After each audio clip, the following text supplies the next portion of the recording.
So America faces an information crisis. The corporate media establishment can no longer be trusted.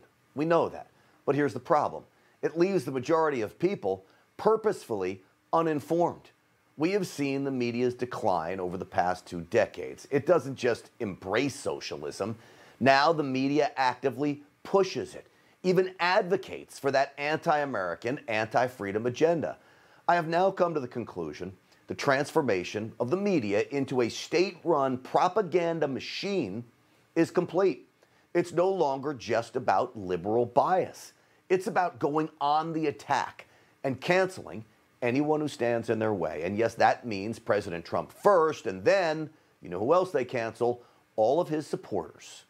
Why doesn't the American media just call out Trump for what he is, call Trump fandom for what it is? Sometimes they use the word cult.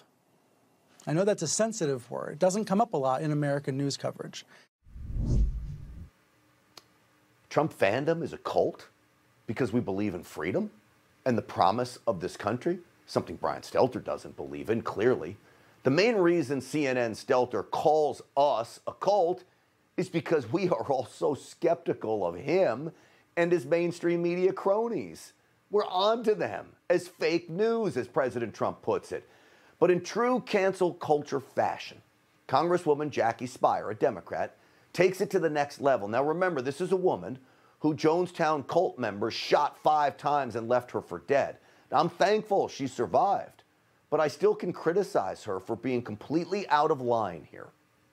So you look at Donald Trump, charismatic leader, who was able to continue to talk in terms that appealed to those who are disaffected, disillusioned, and who were looking for something, much like those who became part of Jim Jones's congregation, the People's Temple. They were lost souls. Lost souls? We're angry at her party. People like her for taking us down the wrong path. She compares President Trump to cult leader Jim Jones. Now, I'm sorry for what happened to her at the Jonestown massacre, but that doesn't give her the right to get away with such a preposterous claim. Jim Jones is a man who's responsible for the deaths of 909 people by telling his followers to drink cyanide-laced punch. Now, President Trump, on the other hand, he's done nothing but save lives and improve lives. He gave us Operation Warp Speed, and he kept this nation safe. But that success, President Trump's success, is the very reason why they attack him. They do it with the sole goal of canceling him. This is called a purge. It's a mentality that belongs in Stalin's Russia. How bad does this atmosphere we are living in have to get before the people who say cancel culture is overblown admit that is in fact an insanity that is swallowing up the world? Well, folks, it's got to get pretty bad for that liberal host Bill Maher, from HBO, to talk about it. That's how bad it is. He's become a regular critic of cancel culture and even the mainstream media. On Friday, he called out this Associated Press article claiming surfing amounted to cultural appropriation from oppressed Hawaiians. We all know that's ludicrous. Bill Maher just confirmed it. The AP says that for Hawaiians, probably all 2 of them, including surfing in the Olympics, is an extension of the racial indignity seared into the history of the game and their homeland when white outsiders took over their spiritual art form. Or just people having fun in the ocean. Or there's that.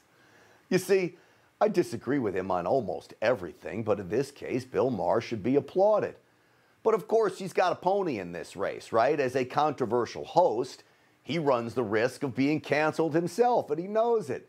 The AP article, though, folks, is about indoctrination to the world, indoctrination into this woke think.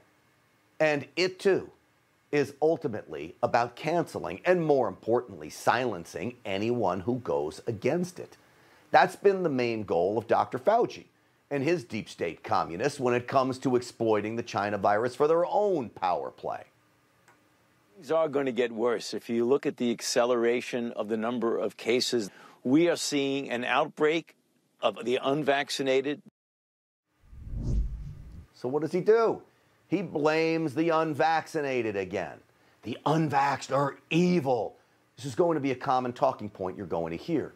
The unvaxxed are killing your loved ones. The unvaxxed must be punished. And folks, who are the unvaxxed? Well, mostly Trump supporters, conservatives, people who don't like the idea of government telling them what to do, people against mandates, people for freedom and making their own choices. Hey, I'm Rob Finnerty. Thanks for watching. If you enjoyed this video, please join the conversation in the comments below. Don't forget to subscribe, too.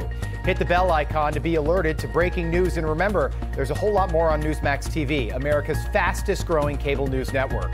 Newsmax TV, we're real news for real people.